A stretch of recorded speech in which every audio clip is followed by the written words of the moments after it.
Good morning students. Partnership के अंदर exercise चल रही थी अपने क्वेश्चन नंबर 1 और 2 किया था और न्यूमेरिकल क्वेश्चंस का थर्ड क्वेश्चन जो है मैंने होमवर्क दिया था। आई थिंक आपने पूरा किया होगा। अगर फिर भी कोई दिक्कत रहती तो आप मेरे को पूछ सकते हो।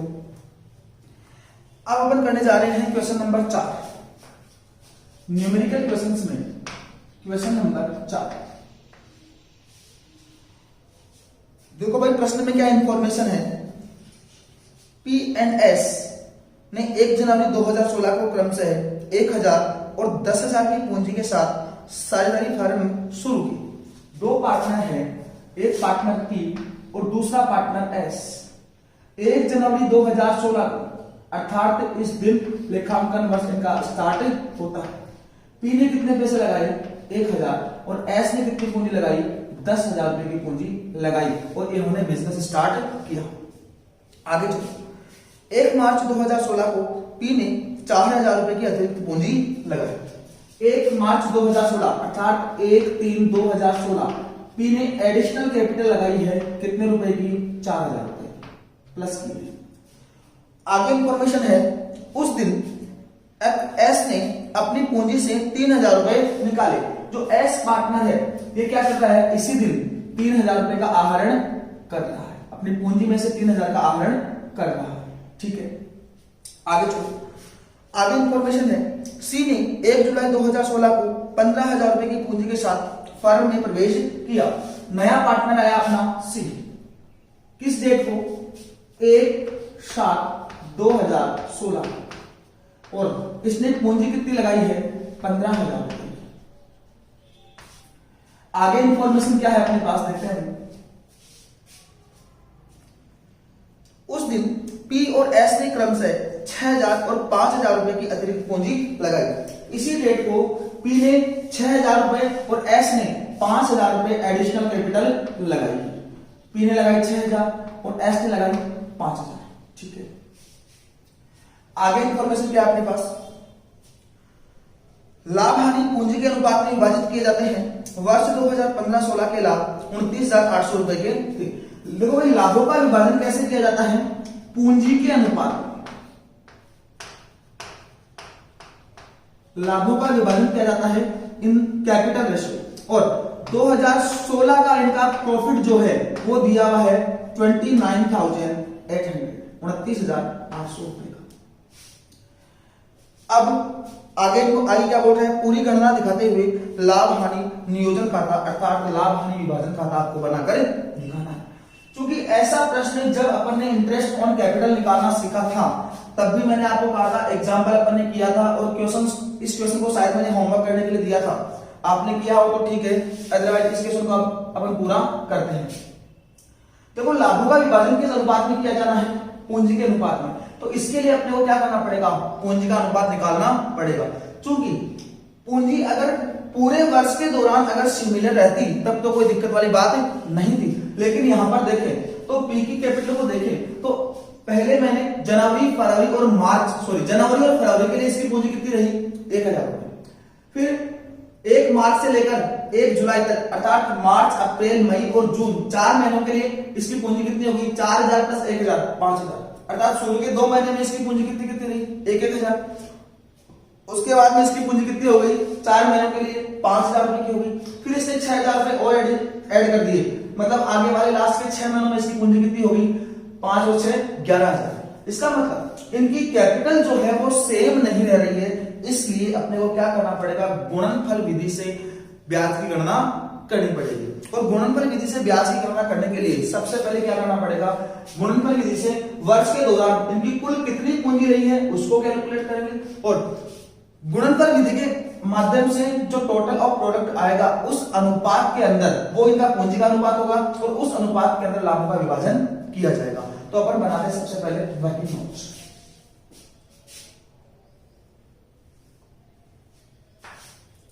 सबसे पहले अपने को बनाने पड़ेंगे वर्किंग नोट्स।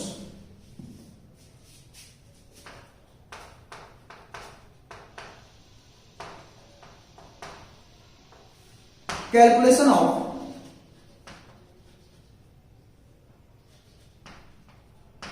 कैपिटल रेशियो पूंजी के अनुपात की गणना। इसके लिए अलग अलग पार्टनर की अलग अलग पूंजी वर्ष के दौरान कितनी रही, ये अपने को कैलकुलेट करनी पड़ेगी। वर्ष के दौरान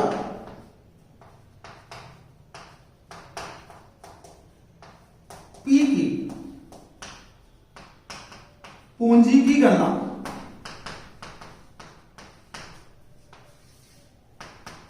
हाँ जी, पहला कॉलम डेट का, दूसरा कॉलम अमाउंट का, तीसरा कॉलम टाइम का और चौथा कॉलम प्रोडक्ट का। अब पी के बारे में बात करें तो 1/1/2016 को इसने कैपिटल लगाई कितने रुपए की, 1000 रुपए की, और ये पूंजी रही कितने टाइम, 2 महीने के लिए, क्योंकि मार्च के अंदर आते ही तो इसने क्या कर लिया, अपनी पूंजी को चेंज कर लिया, अर्थात इसने एडिशनल कैपिटल और लगा दी। इसका मतलब जो 1000 की पूंजी है वो 1 मार्च को आते ही चेंज हो गई। ये पूंजी कितने महीने के लिए ले रही है, 2 महीने के लिए, और प्रोडक्ट कितना आ जाएगा 2000। कैसे करते हैं, कॉलम नंबर 2 गुणा column number 3, amount into time. फिर उसके बाद में 1 मार्च 1/3/2016, अब इसकी पूंजी कितनी होगी, 1000 थी, 4000 और ऐड कर दिए, इसका मतलब अब इसकी पूंजी कितनी होगी 5000 रुपए। कब तक रहेगी, क्योंकि ये चेंज कब कर रहा है, 1 जुलाई को, अर्थात मार्च, अप्रैल, मई और जून 4 महीनों के लिए इसकी पूंजी कितनी रहेगी, 5000 रुपए रहेगी। ये तो प्रोडक्ट कितना आ जाएगा अपना 20,000। उसके बाद में 1/7/2016 वो इसने इससे इसकी पूंजी कितनी हो गई, 6 और 5 11,000 रुपए। कब तक के लिए, पूरे वर्ष के दौरान, अर्थात 31 दिसंबर 2016 तक के लिए। इसका मतलब ये पूंजी कितने महीने के लिए रहेगी, 6 महीने के लिए, और 11/6 प्रोडक्ट कितना आ जाएगा अपना 66,000।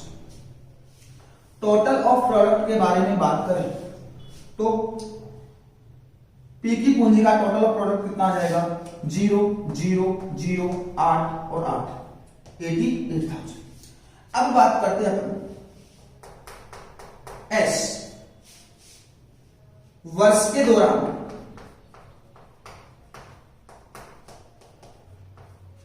एस की पूंजी की गणना।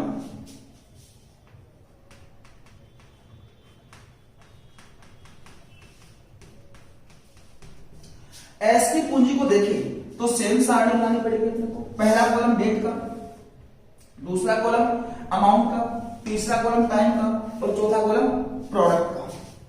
डेट, अमाउंट, टाइम और प्रोडक्ट। हाँ जी, एस की पूंजी को देखें तो 1/1/2016 को इसने कितना पैसा लगाया, 10,000। 1/1/2016 को इसने कैपिटल लगाई 10,000। कितने महीने के लिए रही है, जनवरी और फरवरी के लिए, क्योंकि मार्च में आते ही 3,000 की क्या कर रहा है, ड्रॉइंग कर रहा है, ठीक है, 2 महीने के लिए। और प्रोडक्ट कितना आ जाएगा अपना 20,000 20,000। उसके बाद में बात करें तो 1/3/2016 को ये अपनी कैपिटल में चेंज कर रहा है 1 मार्च 2016 को। क्या किया इसने, 3,000 रुपए निकाल लिए, पहले 10,000 लगा रहे थे, अब 3,000 निकाल लिए। इसका मतलब अब इसकी कैपिटल कितनी बची है, 7,000 रुपए। अर्थात मार्च, अप्रैल, मई और जून इन 4 महीनों के लिए इसकी कैपिटल कितनी रही होगी, 7,000 रुपए। और इनका प्रोडक्ट करें तो आ जाएगा अपना 28,000। अब उसके बाद में इसने क्या किया, 1 जुलाई को वापस 5,000 रुपए ऐड कर दिए। देखो भाई पिछले 4 महीनों में इसकी कैपिटल थी 7,000, 5,000 इसने और ऐड कर दिए। अब इसकी पूंजी कितनी होगी, 12,000। कब से, 1 जुलाई 2016 से। कब तक के लिए, जिस दिन अपना लेखांकन वर्ष बंद होगा, अर्थात 31 दिसंबर 2016 तक। तो ये 12,000 की पूंजी कितने महीने के लिए रही है, 6 महीने के लिए। और टोटल कितना आ जाएगा, गुणनफल कितना आ जाएगा, 72,000। अब क्या चाहिए अपने को, टोटल ऑफ प्रोडक्ट्स कितना आ जाएगा, 0 0 0 8 और 2 10 0 7 और 2 9 तो 11 और 1 12 1,20,000। तो देखो पी की पूंजी का गुणनफल का योग कितना आया, 88,000। एस की पूंजी के गुणनफल का योग कितना आया, 1,20,000। और तीसरा पार्टनर कौन है अपना, सी। कैपिटल बनाने की आवश्यकता ही, इजीली निकाल सकते हैं। 15,000 रुपए कैपिटल रही, लगाई कब लगाई, 1 जुलाई को। कितने महीने के लिए रही है? 6 महीने के लिए। 15 गुणा 6, टोटल कैपिटल कितनी रही होगी? कैपिटल कॉन्ट्रीब्यूशन हमारा कितना आया होगा? 15 गुणा 6 90,000 रुपए। तथा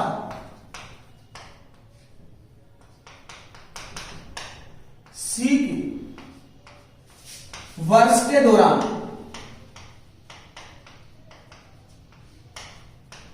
पूंजी बराबर, देखो भाई 15,000 रुपए लगाइए, कितने महीने के लिए? 6 महीने के लिए। टोटल कितना आ जाएगा? 90,000। अब अगर अपन इनका पूंजी का अनुपात निकालना चाहें तो देखो भाई पी एस तथा सी का पूंजी का अनुपात बराबर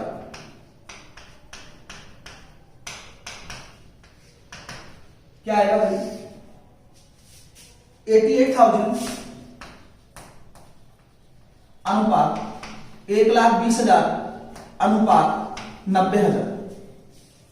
3 जीरो से 3 जीरो, 2 से कट रहा है अभी। 44:60:45।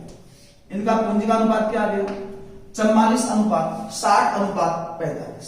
और जो 29,800 रुपए का वर्ष के दौरान नेट प्रॉफिट हुआ है, इस नेट प्रॉफिट को इसी अनुपात के अंदर साझेदारों के मध्य विभाजित किया जाएगा। अब बनाते हैं अपन profit and loss appropriation account. Profit and loss appropriation account.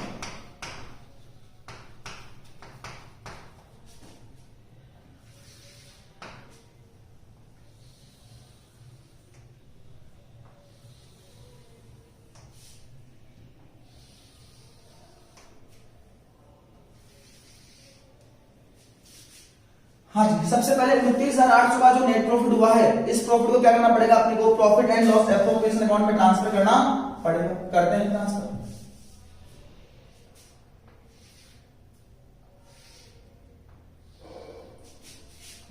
By PM net profit 29,800। अब इसको क्या करना है? बांटना है। किस अनुपात में? 44:60:45। और बांटने के लिए क्या बना दे अपन? Working note. Working note number 2, distribution of profits, लाभों का विभाजन।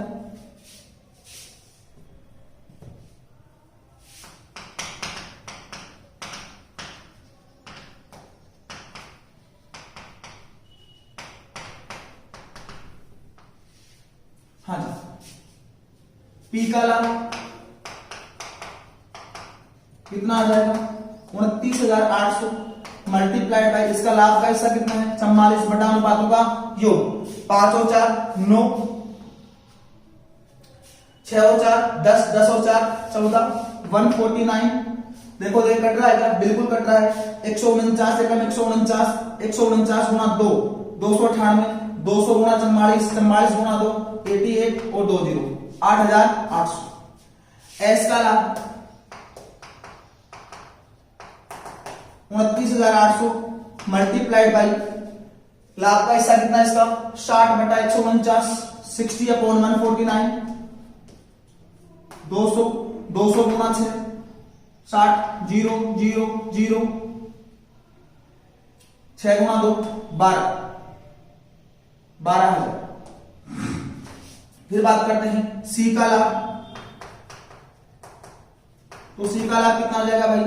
टोटल प्रॉफिट कितना अपना? 29,800 मल्टीप्लाइड बाई सी का लाभ का हिस्सा 45 बटा 149, 2 बार जाएगा। 200 गुणा 45 9,000। तो देखो तीनों पार्टनर्स का लाभ का हिस्सा निकाल दिया अपन ने। अब क्या करना है? और कोई खर्चा आपने है नहीं, पार्टनर को ना सैलरी देने की इंफॉर्मेशन है, ना पूंजी पर ब्याज देने की इंफॉर्मेशन है। क्या करेंगे? सीधा का सीधा लाभ पार्टनर्स के कैपिटल अकाउंट में ट्रांसफर कर दिया जाएगा। To net profit transferred to partners capital account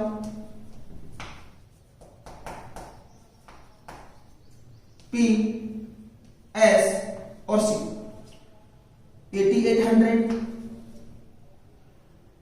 12,000 और 9,000। आउटर कॉलम में राशि कितनी आ जाएगी? 29,800 और अपना अकाउंट क्या हो जाएगा क्लोज 29,800 29,800। तो ध्यान रखने वाली बात, यदि पूंजी का अनुपात अगर बंदा आपसे प्रश्न में पूछे तो करना क्या है अपने को, अगर गुणनफल ऐसी कंडीशन आ रही है तो क्या करना पड़ेगा, गुणनफल विधि से सबसे पहले पूरे वर्ष के दौरान सभी पार्टनर्स की कितनी कितनी पूंजी रही है वो अपने को कैलकुलेट करनी पड़ेगी, और वो कैलकुलेट करने के बाद में उनकी पूंजी के मध्य जो अनुपात है वो निकाला जाएगा और उस अनुपात के अंदर लाभों का विभाजन कर दिया जाएगा। जैसी प्रश्न में इंफॉर्मेशन है उसके अकॉर्डिंग अपने को सॉल्यूशन करना पड़ेगा। समझ आ रही? उसके बाद में अपन चलते हैं नेक्स्ट क्वेश्चन, क्वेश्चन नंबर 6 पे, क्वेश्चन नंबर 6।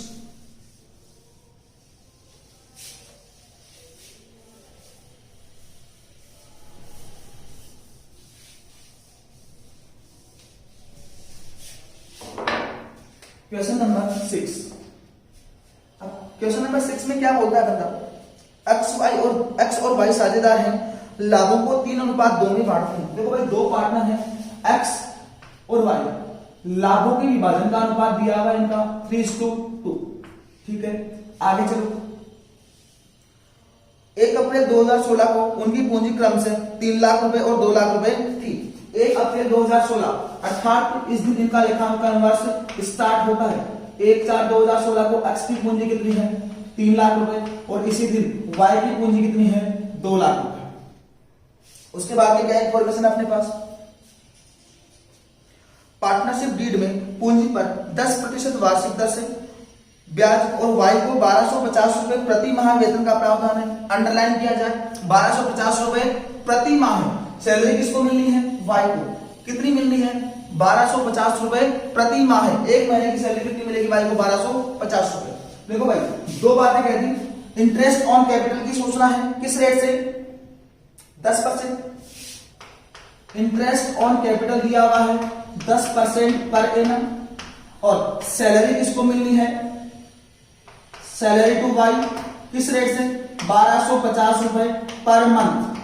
तो पूरे साल की कितनी हो जाएगी मल्टीप्लाइड बाई 1250 गुणा 12 0 12 5 60 6 12 चिकानी 72 और 6 78 7,800 रुपए की सैलरी पूरे वर्ष के दौरान वाई की हो जाएगी।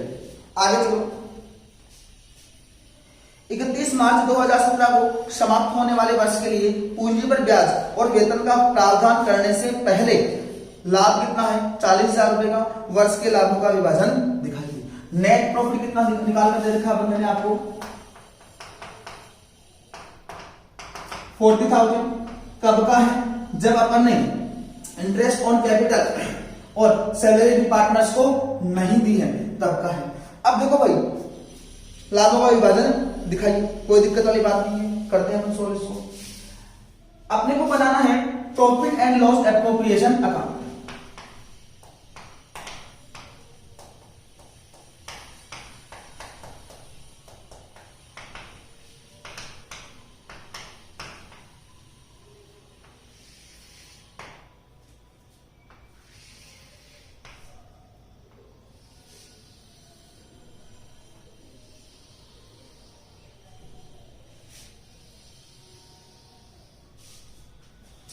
सबसे पहले क्या करेंगे, नेट प्रॉफिट को ट्रांसफर करेंगे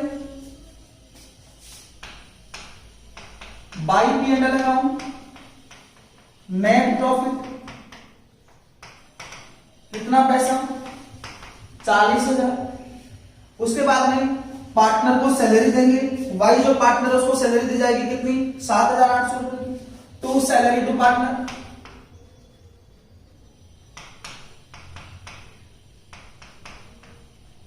वाई 1250 मल्टीप्लाइड बाई 12 7,800 और आउटर कॉलम में राशि कितनी आ जाएगी 7,800। यहां तक की बात समझ आ गई। अब देखो भाई इंटरेस्ट ऑन कैपिटल के बारे में बात करें तो पूंजी पर ब्याज के लिए सोचना है अपने पास कि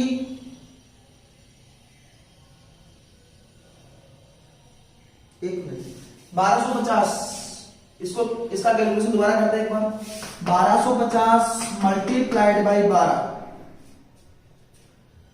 0 12 5 60 हासिल 6 12 12 144 और 6 150, सॉरी यहाँ पर जो वाई की जो सैलरी आने वाली है वो कितनी आएगी 15,000।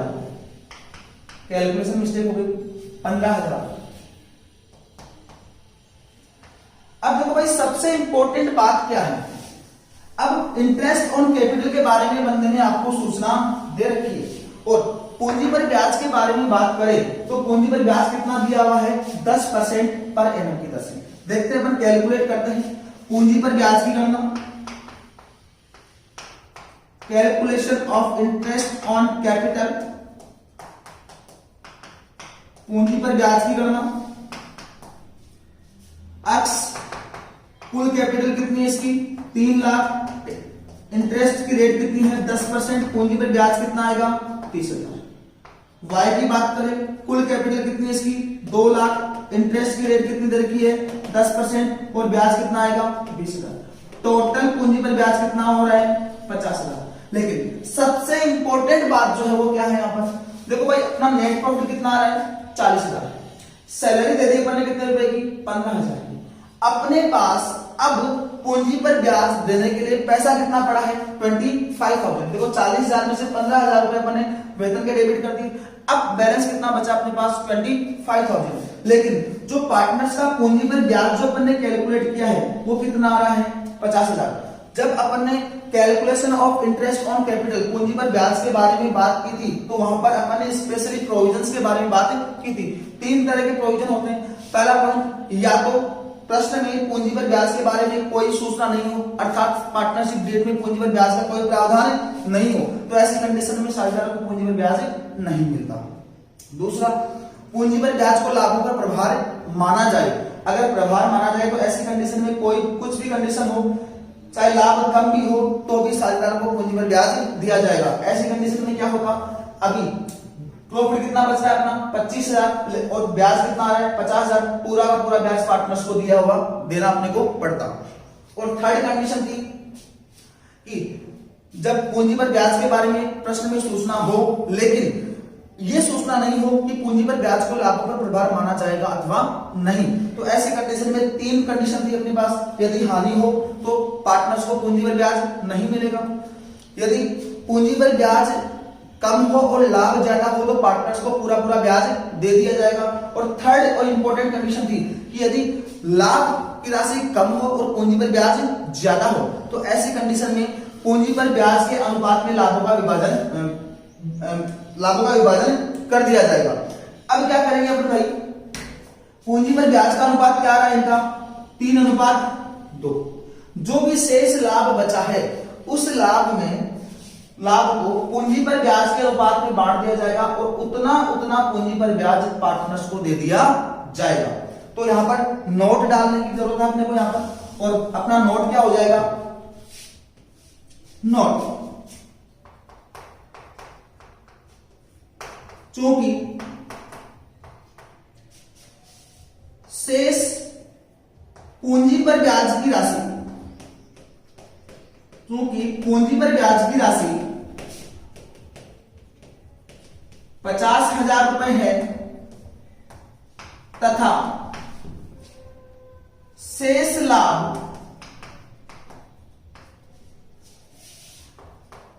25,000 रुपए है तथा हमने यह माना है कि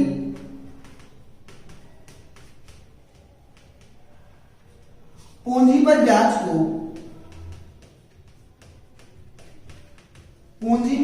को लाभों पर प्रभार नहीं माना जाता है। अतः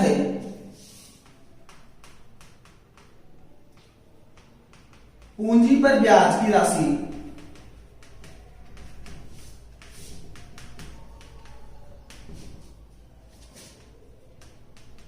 पूंजी पर ब्याज के अनुपात में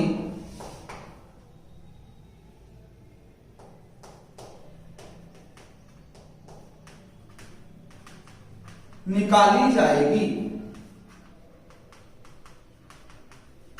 अपन ने जब नोट्स पढ़े थे, लास्ट क्लास ली थी, उस टाइम पर इंटरेस्ट ऑन कैपिटल जब निकालना सीखा था, उस टाइम पर अपन ने ये बातें की थी। अब ऐसी कंडीशन में क्या किया जाएगा, शेष लाभ कितना बचा है अपना 25,000 का। अतः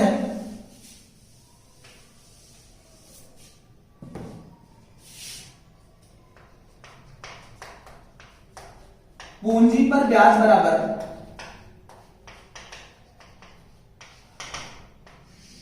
एक्स का पूंजी पर ब्याज कितना आ जाएगा, शेष लाभ कितना बचा अपना 25,000, और इस लाभ को किस अनुपात में बांटा जाएगा, पूंजी पर ब्याज के अनुपात में, और पूंजी पर ब्याज का अनुपात क्या आएगा 30,000:20,000, अर्थात 3:2।